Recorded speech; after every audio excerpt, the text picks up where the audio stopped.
आरोपी विष्णू चाटे याच्यातर्फे न्यायालयात अर्ज करण्यात आला होता की त्याला अटक केल्यानंतर देखील 30 दिवसापेक्षा उशिरा न्यायालयापुढे हजर करण्यात आलं, त्यामुळे त्याची अटक ही अवैध आहे आणि म्हणून त्याला या संपूर्ण खटल्यातून दोषमुक्त करावं अशी त्याची विनंती होती. त्याला आम्ही विरोध केला.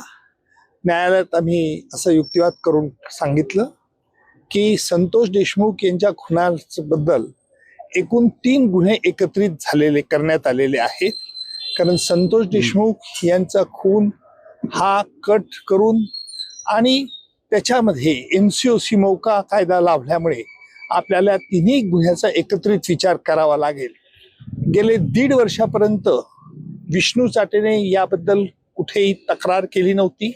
विष्णू चाटेच्या वकिलांनी तक्रार केली नव्हती. परंतु 1.5 वर्षानंतर हेतू पुरस्कार अशा तऱ्हेचे मुद्दे उपस्थित करून या खटल्याची सुनावणी लांबवण्यात येत आहे असा देखील आम्ही आरोप आज न्यायालयात केला. आतापर्यंत 1.25 वर्ष होत आलं आरोपपत्र दाखवून होऊन, तरी सध्या खटल्याची ही गती ही मंद गतीने चालू होती. म्हणून न्यायालयात आम्ही हे प्रतिपादन केलं की हा खटला त्वरित चालवला पाहिजे.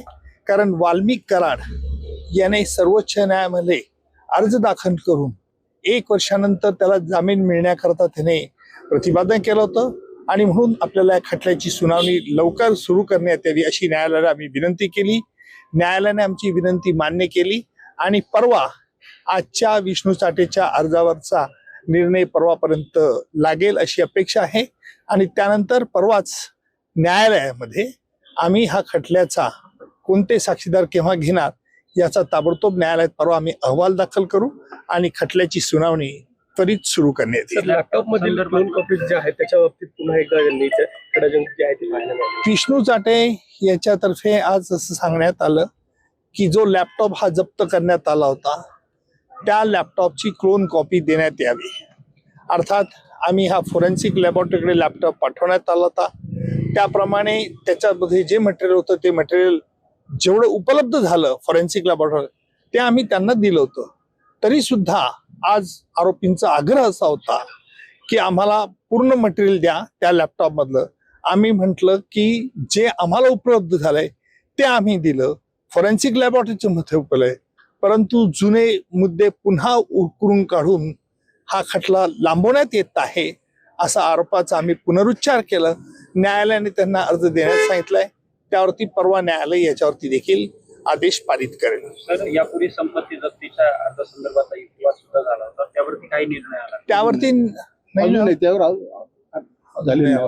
ऑर्डर झाली ती परवापर्यंत होईल. आता सर तुम्ही D2 बाबत नेहमी बोलत असता सर, आता पुन्हा एकदा ते प्रकार पाहायला मिळतो. असं आहे की आम्ही आज न्यायालयात हे प्रतिपादन करताना आरोपीतर्फे सांगण्यात आलं की आम्हाला जे खटल्याचे महत्वाचे कागद ते मिळाले नाहीत, तरी सुद्धा या खटल्याची सुनावणी कसं काय करता येईल. त्यावेळेला न्यायालयाला आम्ही म्हटलं की हा खटला पद्धतशीरपणे उशिरा करून उलथवून टाकण्याचा प्रयत्न, ज्याला मी यापूर्वी देखील न्यायालयात म्हटलं होतं की आरोपीतर्फे D2 ऑपरेशन चालवण्यात येतं. जसं पाकिस्तानतर्फे K2, K फॉर काश्मीर आणि K फॉर खलिस्तान चालवलं जात होतं. परंतु मला असं वाटतं की आता नवीन न्यायालय आलेलं आहे आणि या खटल्याची सुनावणी त्वरित करण्यात येईल असा रोख मला आज दिसला.